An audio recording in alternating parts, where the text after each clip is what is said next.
For me, a great British castle is a fortress, a palace, a home, and a symbol of power, majesty, and fear. For nearly 1,000 years, castles have shaped Britain's famous landscape.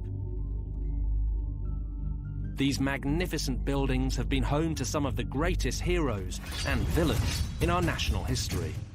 And many of them still stand proudly today, bursting with incredible stories of warfare, treachery, intrigue, and even murder.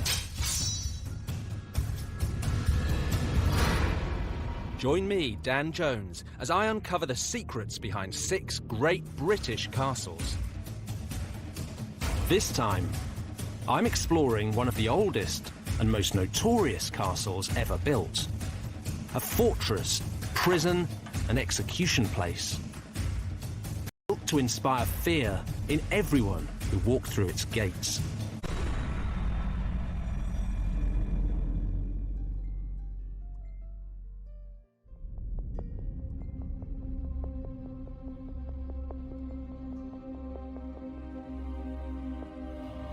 Imagine London, one of the great capital cities, conquered, subjugated, and invaded by aliens. And imagine if they backed up that invasion by building something new, terrifying, and utterly overwhelming. A gigantic piece of military hardware designed to show off the power of the invaders and scare the population after death. This brooding monolith was from another world, but it wasn't science fiction. It was very, very real. Today, the Tower of London is Britain's most visited tourist site. But back in the 11th century, it was the state-of-the-art weapon of a new ruling elite. But of course, it wasn't built by little green men. It was the brainchild of one of the most ruthless kings in English history. William the Conqueror. William was the illegitimate son and heir of the Duke of Normandy, which meant he was actually descended from the Vikings. And like any good Viking, he had a taste for sailing to new lands and taking them for himself. In 1066, he set his sights on England. William took an army across the English Channel and defeated his Saxon rival Harold at the Battle of Hastings. The Norman invasion, perhaps the greatest turning point in English history, had begun. London. They marched around the city, burning everything they came across. It was a stunning show of force, and it worked. Within weeks, the terrified citizens of London surrendered without a fight. On Christmas Day 1066, William, Duke of Normandy, was crowned King of England at Westminster Abbey. But this was more than just a cheeky power grab by a foreign upstart. It was the beginning of a conquest that would engulf the whole of England. And at the heart of the conquest, William built a series of massive castles designed to put the masses in their place and show them that he was their new boss. The centrepiece of this network was the vast stone structure known as the White Tower. It loomed over London, and its location was carefully chosen. William used a 1,000-year-old blueprint left behind from the last great civilization that had invaded England, the Romans. The Normans were building on top of old Roman ruins, right? Stone castles is the name of the game. To say, as the Romans said, I came, I saw, I conquered, we came, we saw, we conquered. So he's basically setting himself up as the new imperial kind of power in the land. The classic example of that one is Colchester, if you like. Probably the very first stone castle that's constructed by the Normans in this country. It could be that one. Very closely followed by the Tower of London. And then at London, he builds this massive stone castle, which is his seat of power within the capital city. There's another part to this story of the two castles as well, isn't there? It is supposedly the architect for both sites is the Bishop of Rochester, a guy called Gundulf. And J.R.R. Tolkien, who obviously everybody knows for Lord of the Rings, supposedly takes, because he's an Anglo-Saxon scholar at Cambridge, takes Gundulf, and Gundulf becomes Gandalf. And, of course, The Two Towers is the name of the book, the second book.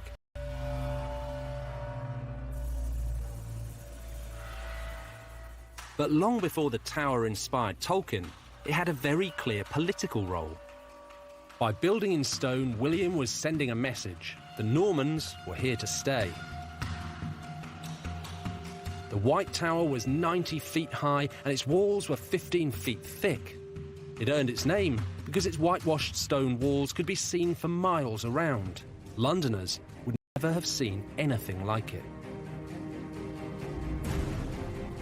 Heavily armed foreign soldiers stood behind thick stone walls, and it all sent out a clear message. This was a castle devoted to one simple purpose: maintaining royal power. London? Is it across the river with the mayor at City Hall? Is it with the politicians at Westminster? Is it with the money men in the city? Well, in the 11th century, there was no doubt where power lay. This enormous square fortress landed next to London, as threatening and as alien as a spaceship. Placed next to the most important city in England, it took nearly a quarter of a century to build, but it was worth it.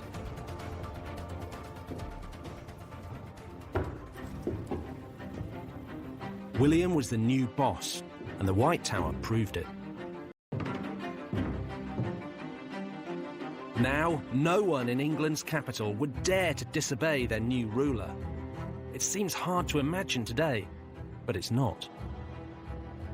If you want to get a sense for how the tower loomed over London and overawed Londoners, the best way is to check out the 21st century equivalent. This is the Shard, the tallest building in Britain. 72 stories high, it really does soar above London, overshadowing everything that stands around it, much like the Tower of London once did. The view from up here is absolutely astounding. It's a cloudy day and you can see still about 14 to 15 miles in every direction. This must have been exactly how you'd have felt if you were a Norman king or a Plantagenet king down there in the White Tower looking over the medieval city. And down below all that, the Tower of London looks kind of puny. But you've got to imagine all of modern London and try and think back to what it would have looked like, say, in the 12th century when William Fitzstephen wrote his famous description of the city. And he described the Tower of London there, bang in the eastern corner, as rising up on ancient foundations, its mortar mixed with blood. Well, that was the eastern end, and the walls came out and stretched round what we now think of as the Square Mile. There was St Paul's Cathedral rising up in the middle. And then down at the end on the other side, you had Westminster. And that was, as now, a political village. But what was important was at these 2 points, the Tower and Westminster marked out a line of power. So every king before their coronation in the Middle Ages emerged from the Tower and processed through the city all the way down to Westminster Abbey to be crowned. And that was the ultimate political pageantry. In the years that followed William's conquest, London grew rapidly. By the end of the 13th century, the population had reached over 100,000. But as the city grew, so did the Tower and its supremacy. And it's that tension between the Tower and the... In times of pomp and celebration, everything started at the Tower. But in times of chaos and crisis, it was a place to go and retreat. So this wasn't just a castle designed to overawe the common people. It was also somewhere to hide from them.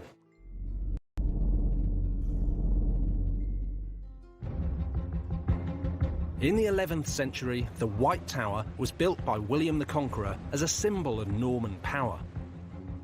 Under the kings who followed him, it grew bigger, stronger, and more menacing. In the 13th century, Henry III extended the castle to the north and east with a curtain wall. And he transformed the interior into a comfortable royal palace, which is how it's been restored today. But much of the modern castle was the work of Henry's son, a king who added a truly deadly reputation to the Tower of London. Henry III's son, Edward I, was a warrior king and one of English history's keenest castle builders. He spent twice as much on the Tower of London as his father, despite only rarely using it as a royal residence. But Edward had a difficult relationship with London and with the Londoners, and he liked to be sure that when he needed to, he could keep his distance from them. Edward built a second concentric curtain wall to enclose the first, and he extended the moat. So the tower we see today is essentially the one he completed, and it was sending a very clear message to the city. Know your place. And know that I am your king. In the Middle Ages, castles weren't just places to house soldiers. They were also heavily involved in royal finance, both as places to keep the king's money and to imprison those who tampered with it. Any kingdom, ancient or modern, depends on a system of commerce, buying and selling, borrowing and lending, and taxation. But it's money that lies at the dark heart of two of the most vicious and violent stories in the history of the Tower of London. Edward I spent his entire reign fighting expensive foreign wars. It cost him a fortune, and it made him obsessed with the currency of the realm. Edward was prepared to deal very harshly with anyone who meddled with his money. Medieval coins were made of silver, a soft metal that was very easy to bend, break, and forge. One of the most common methods of medieval fraud was coin clipping, cutting away the edges of silver pennies, melting down the slivers, and making new, fake coins of your own. Actually stealing from the royal pocket. If you look at the definition of a coin, it's a piece of precious metal whose intrinsic value is equal to its face value and stamped with an official mark guaranteeing its weight and fineness. So it does exactly what it says on the coin. You have a penny, like that.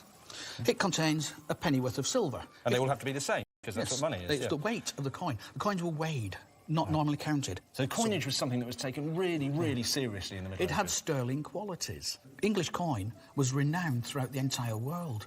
Because it was so pure, so regular. It was good quality and should have been good weight and good standard of silver. Which explains then why anyone who was caught doing, debasing the coin... It was treason.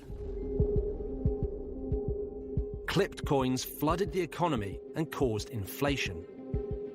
They made foreign merchants suspicious of doing business with the English, and they reduced the real amount of tax that could be collected from the people. In 1278, Edward decided to get a grip on his realm's money, and the Tower was at the heart of it. Since Edward wasn't using the Tower much as a royal palace, he decided to move the mint within the walls. It was here, on Mint Street, which stretches for 3 sides of the Tower of London. It was an enormous operation. Edward's new mint improved the look of his coins. But as well as fixing the coin itself, Edward wanted a scapegoat to punish for the widespread crimes of clipping. He found one in England's most vulnerable community, a minority that was involved in finance and money lending: the Jews.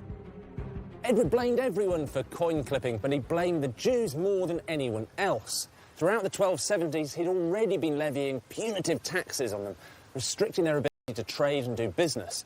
Then, in November 1278, he suddenly rounded up England's whole Jewish population, putting 700 Jews here in the Tower.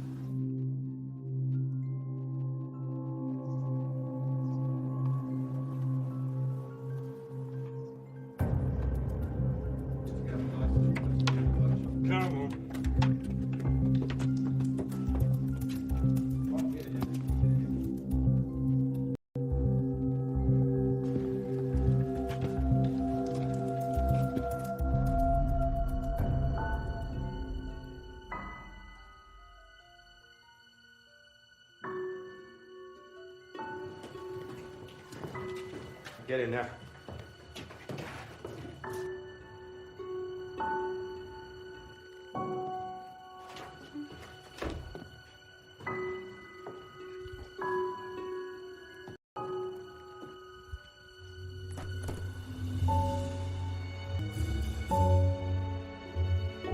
Of all the hundreds of Jews that Edward had imprisoned here in the Tower, almost half were hanged.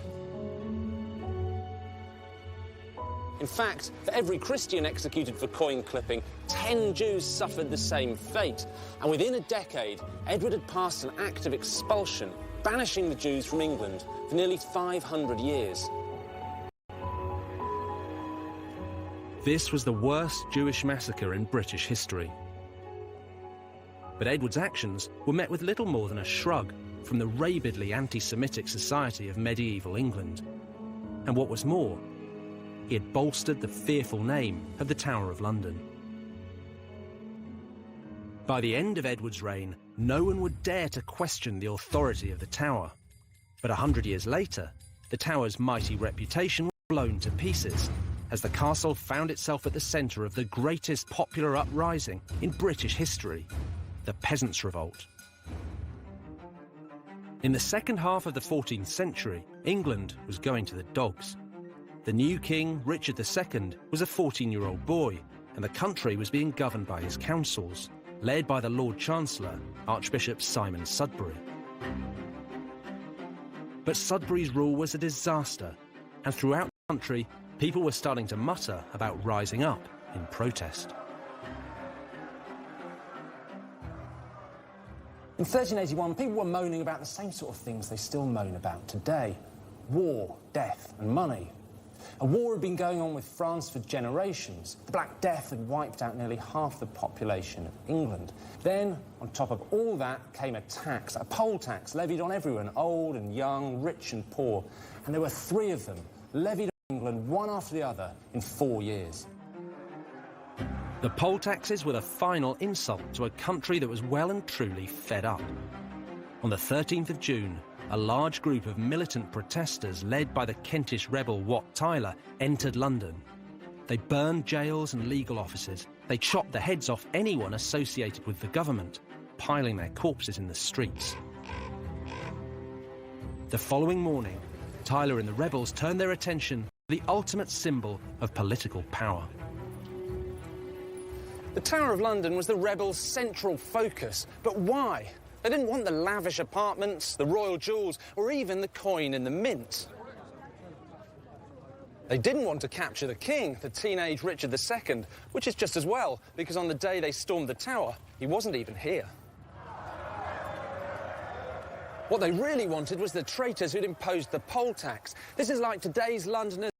Archbishop Sudbury knew that the rebels were baying for his blood. Terrified, he and his ministers fled to the White Tower, where they hid in the chapel and prayed for salvation. Nomine Patris, et Filii, et Spiritus Sancti. Amen. Archbishop Sudbury and several other royal ministers had taken refuge in the tower because it was supposed to be the safest place in London. But when the angry mob burst through the doors, suddenly it was the most dangerous. Sudbury was hiding in this chapel when the rebels found him. He'd been saying masses all morning, and now he was saying his final prayers. Most traitors were brought to the tower, but now Sudbury was about to be taken out of it. He was dragged out to Tower Hill and decapitated. His head was stuck on a spike, with his bishop's mitre nailed on for good measure. For a gang of ordinary peasants to take what was basically the Prime Minister of the day out of the chapel in the greatest fortress in the land and hack his head off on Tower Hill, it's completely extraordinary, and this is almost like communism 600 years before its time. The following day, the young King Richard met the rebels to hear their complaints. But the meeting turned violent, and when Tyler made a move toward the king, he was grabbed by one of Richard's men and run through. A revolution was avoided, but only just.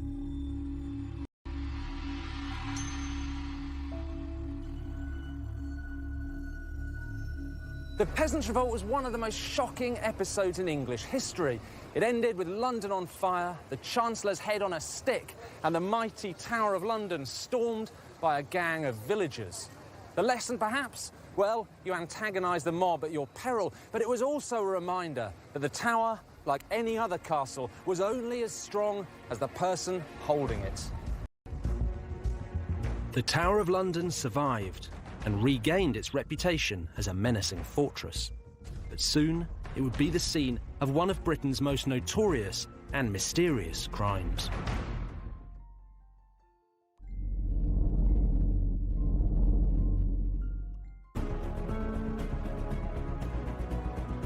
The Tower of London, first built by William the Conqueror, began its long life as a military weapon aimed at the City of London.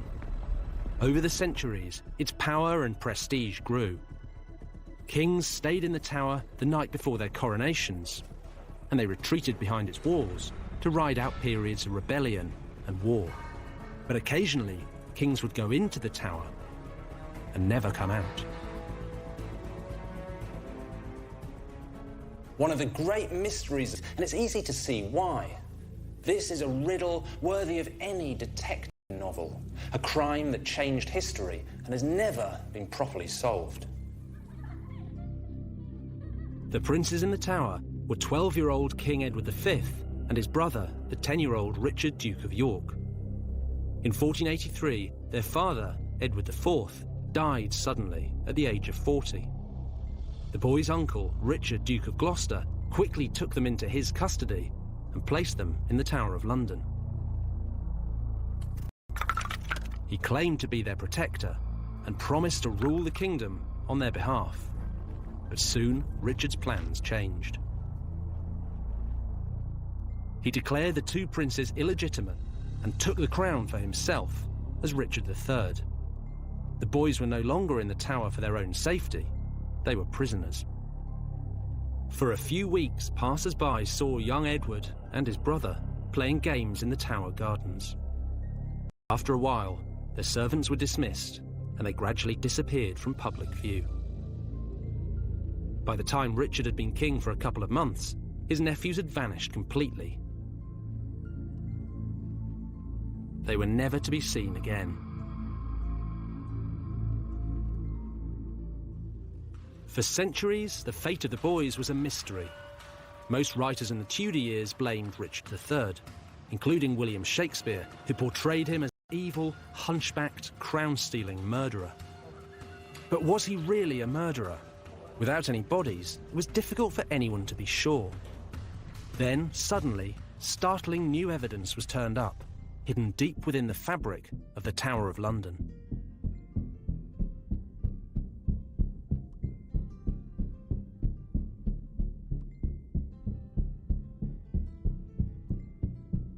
During the reign of Charles II, workmen were remodelling the tower when they found the skeletal remains of two children hidden under this staircase.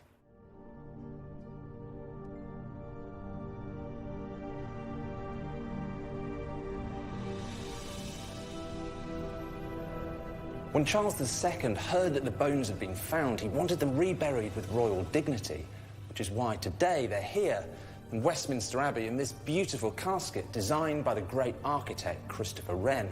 And the inscription on the casket lays the blame pretty squarely at Richard's door. It says he suffocated the princes with a pillow and then usurped the throne.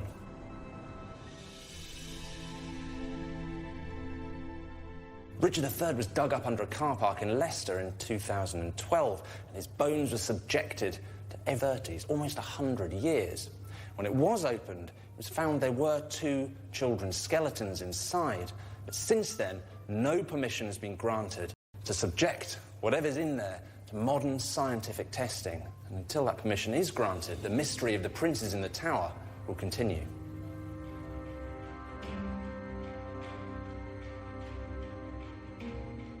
Even if the riddle of the princes in the tower is never solved, their story will continue to be one of the most notorious in British history, and an important part of the legacy of the Tower of London.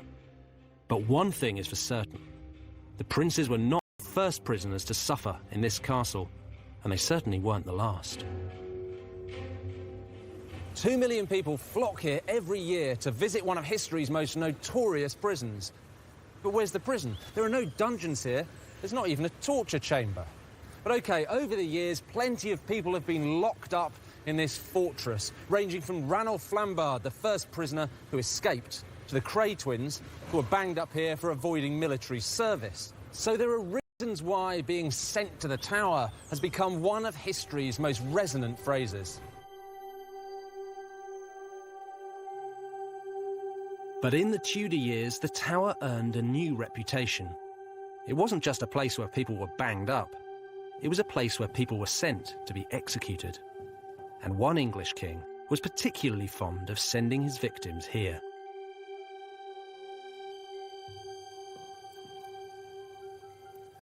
This massive suit of armour was once owned by England's most famous king, Henry VIII.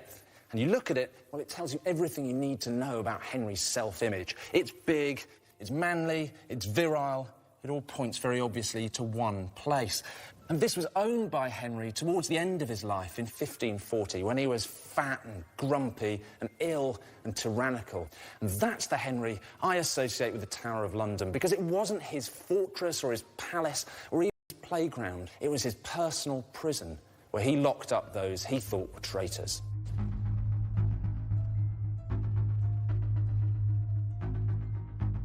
Henry executed dozens of people during his reign. Dukes and countesses, monks and nuns, old women, young men, wives, cousins and chief ministers. But no one sums up Henry's frenzied and sometimes indiscriminate bloodlust quite so much as one of his most faithful servants, Thomas More. Thomas More was a true Renaissance man. He was Lord Chancellor and one of Henry's closest advisors. He was also a deeply spiritual figure, a philosopher, a lawyer, and a famous writer. In 1533, Henry divorced the first of his 6 wives, Catherine of Aragon, and married the second, Anne Boleyn. More thoroughly disapproved, and although he knew it would enrage Henry, resigned from the House of Commons in protest. As a devout and principled Christian, More couldn't accept Henry's decision to defy the Pope by divorcing Catherine and taking Anne as his new queen. But as one of the king's most powerful ministers, he didn't want to antagonise Henry either, so initially he bit his lip and kept quiet. But then Parliament passed an Act of Succession confirming Anne as Henry's queen and any sons she should have as Henry's heirs, and the king demanded that everybody, including More, take an oath to support it. Caught between his loyalty to the church and his allegiance to the king, More found himself in a desperate and impossible position.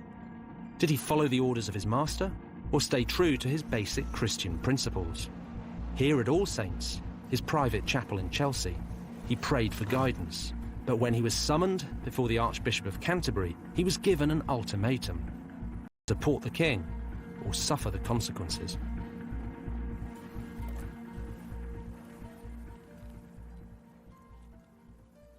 More was presented with the Act of Succession. He read it to himself in silence. Then he was presented with the Oath of Allegiance. He read it in silence. But he couldn't swear the oath. And so, to use one of the most infamous phrases in British history, he was sent to the Tower.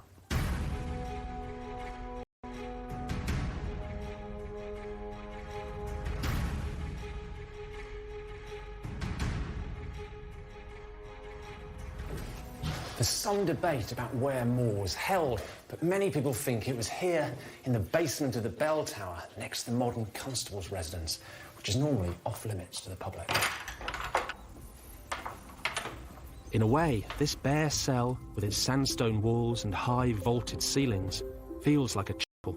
And as a prisoner of conscience, More spent months here, reflecting on his life and possibly his death.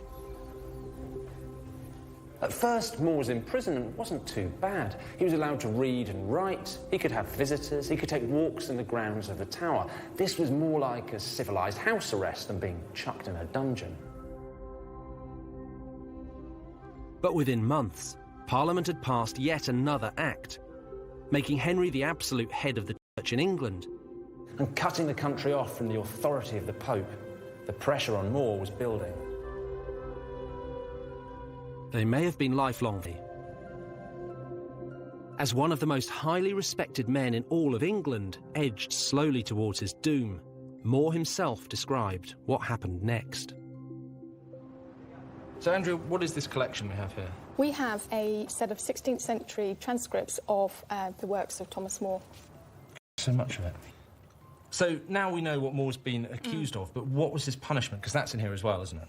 So we are told that he's going to lose all of his properties, his land shall be deemed and adjudged in our said sovereign and his heirs in like estate, form and condition as they were before.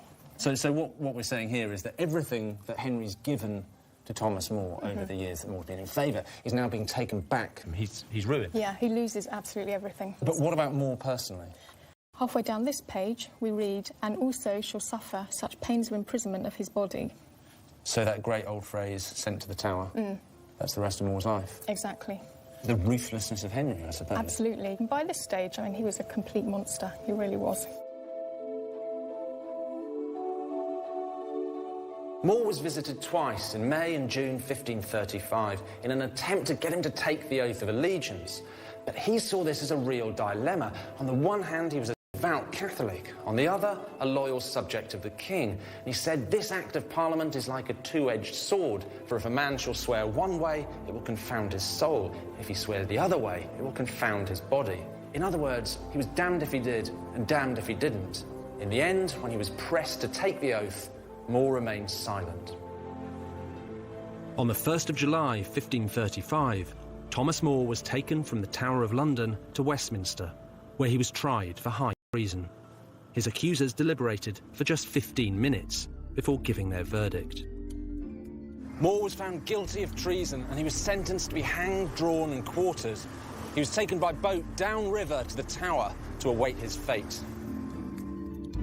Having defied his king, More was sent back to this room to contemplate his awful fate.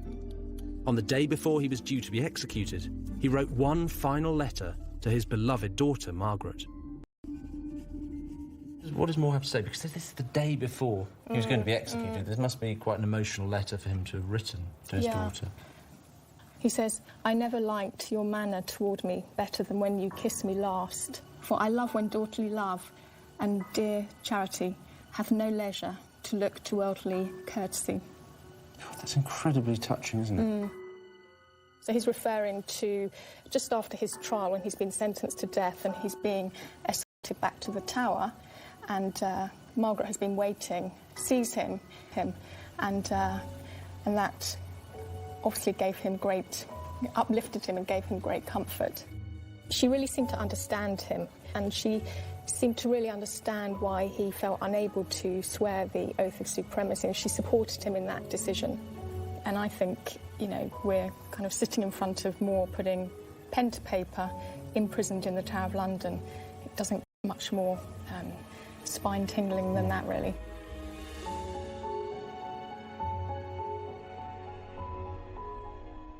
At 9 o'clock the next morning, Thomas More was brought from this cell to meet his fate.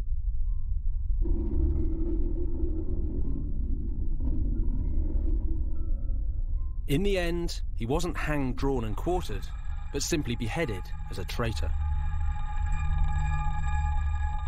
His final words were, "The king's good servant, but God's first."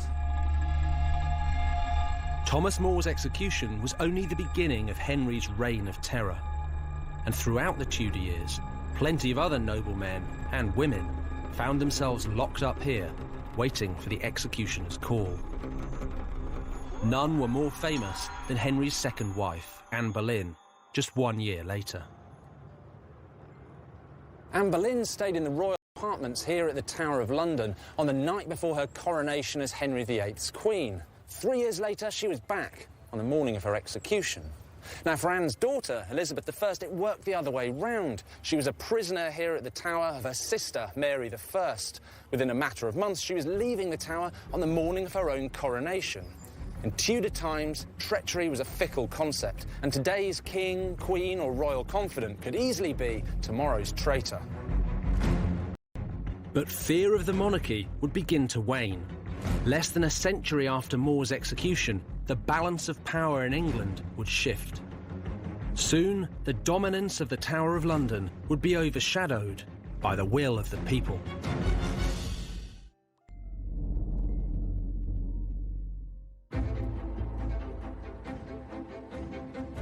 From Norman times till the Tudor years, the Tower of London had been the focus for royal power.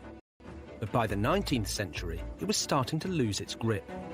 This was no longer the main arena for political battles. Further up the River Thames, the Houses of Parliament now took centre stage. Now, the Tower took on another role. It began to attract tourists. And they weren't just here to inspect the ramparts. One of the main attractions was some of its more exotic inhabitants, because it wasn't just humans who were locked in the child, escaped at this time. He was afterwards, by command of the king, baited to death with dogs upon a stage. Well, it gives an insight into the cheery humour of the 18th century, doesn't it? Oh, dear. What's amazing is this tiny little book is one of the first known guidebooks to the Tower of London, and it's full of miniature portraits of animals. It's extraordinary to think that for 600 years, the Tower was home to the Menagerie, or London's main zoo. For more than 900 years, since the time of William the Conqueror, the Tower of London has been a royal palace. Now, royals get a lot of gifts. In fact, the present royal family has received a bear, 2 sloths, a baby crocodile, an elephant, a horse, and a canary. In 1252, the King of Norway presented the Tower with a very exotic gift, its very own polar bear. Now, the royal records show the purchase of a muzzle, a chain, and a long length of rope so the bear could go fishing for its own food in the river. England's medieval kings needed somewhere secure to put all the animals they received. Naturally, they chose the strongest castle in the land, the Tower of London. Over the years, the Tower was home to everything from monkeys to Barbary lions. And my favourite, a pair of dog-faced baboons. In the 18th century, the Tower of London opened its menagerie, or zoo, to the public. To get in, you had to pay 3 pennies, or bring along a cat or dog to feed to the lions. By 1828, the Tower held over 280 animals, but one man was not impressed. Arthur Wellesley, Duke of Wellington, was the heroic general who defeated Napoleon at Waterloo. Now aged nearly 60, he was made Constable of the Tower. The old soldier had plans for the great fortress, and they didn't include wild animals or the noisy crowds that came to see them. As far as the Duke of Wellington was concerned, the Tower was a barracks for troops, not a circus or a zoo. On top of that, the place was filthy. The water in the moat was fetid, and there was cholera among the troops. Now, Wellington was a founding member of the Zoological Society, and to his mind, cleaning this place up meant the animals had to go. The Duke of Wellington knew that housing wild animals in a medieval fortress was an accident waiting to happen. And he was right. In 1835, when one of the lions allegedly mauled a soldier, the Iron Duke had had enough. He relocated the entire menagerie to Regent's Park, where it became one of the world's most famous collections of animals, London Zoo. Wellington got rid of a ship-shaped military barracks. They named a building after him, where they now keep the crown jewels. But you know what? The ultimate irony is the Duke of Wellington hated tourists. Wellington proposed that the public should be kept out of the Tower of London. He called them a nuisance and a threat to security. Fortunately, for the millions of tourists who come here every year, he never got his way. For nearly 900 years, the Tower has dominated London and fascinated the world. Today, it remains the most famous British castle of them all. In the end, the story of the Tower is about the mob, and it always has been. The Tower was built to frighten and subjugate them. It's been used to appease them, locking up criminals and foreigners. And of course, it's been used to amuse them, whether coming to the zoo or going out to Tower Hill to watch traitors being beheaded. And it still amuses them now, a royal fortress invaded every day by thousands of ordinary people pouring in off the streets of London.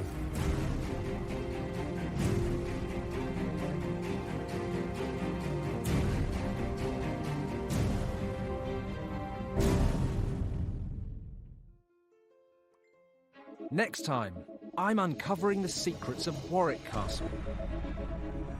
A place where kings have been imprisoned, royal favourites murdered, and Hollywood stars entertained. For some, Warwick has been the source of limitless power. For others, a poisoned chalice.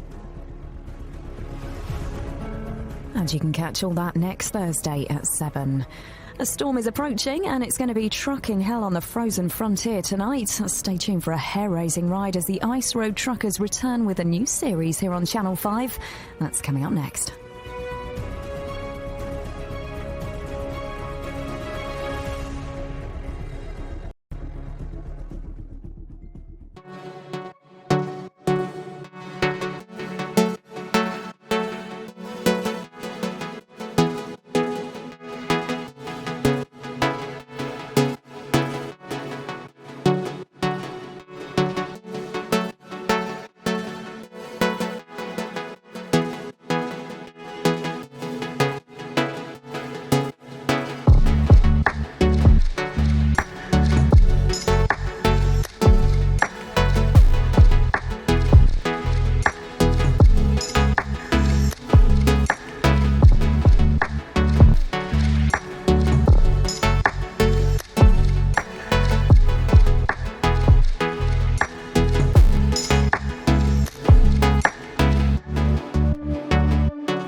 1266, William, Duke of Normandy, was crowned King of England at Westminster Abbey. But this was more than just a cheeky power grab by a foreign upstart. It was the beginning of a conquest that would engulf the whole of England. And at the heart of the conquest, William built a series of massive castles designed to put the masses in their place and show them that he was their new boss. The centrepiece of this network was the vast stone structure known as the White Tower. It loomed over London, and its location was carefully chosen. William used a 1,000-year-old blueprint left behind from the last great civilization that had invaded England, the Romans. The Normans were building on top of old Roman ruins, right? Stone castles is the name of the game. To say, as the Romans said, I came, I saw, I conquered, we came, we saw, we conquered. So he's basically setting himself up as the new imperial kind of power in the land. The classic example of that one is Colchester, if you like. Probably the very first stone castle that's constructed by the Normans in this country. It could be that one. Very closely followed by the Tower of London.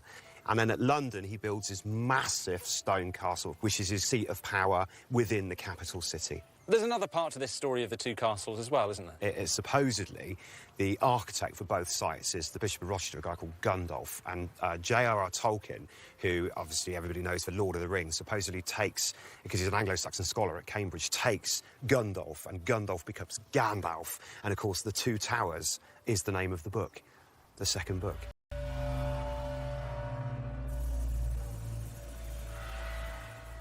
But long before the tower inspired Tolkien, it had a very clear political role. By building in stone, William was sending a message. The Normans were here to stay. The White Tower was 90 feet high and its walls were 15 feet thick. It earned its name because its whitewashed stone walls could be seen for miles around. Londoners would never have seen anything like it.